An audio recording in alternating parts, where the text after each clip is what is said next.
আপনি যদি মুসলিম হয়ে থাকেন তাহলে আপনাকে বলবো যে ভিডিওটা সর্বোচ্চ শেয়ার করুন।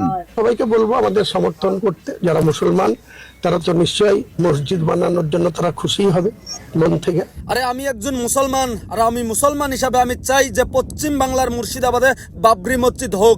যত বাধাই আসুক না কে, আজকের ভিডিওতে কত মিলিয়ন ভিউ হবো, কত মিলিয়ন ফলো হবো আমি জানি না, কিন্তু আমি সেটুকু জানতে চাই যে পশ্চিম বাংলার মুর্শিদাবাদে বাবরি মসজিদ হোক। আজকে টিএমসির বিধায়ক হুমায়ুন কবির স্যারকে আমি বলতে চাই, যত বাধাই আসুক না কে আপনি আপনার কাজ চালিয়ে যান। বিশ্বের প্রত্যেকজন মুসলমান ভাইকে আমি বলতেছি, আপনারা হুমায়ুন কবির স্যারের পাশে থাকুন আর বাবরি মসজিদ গড়ে তুলুন।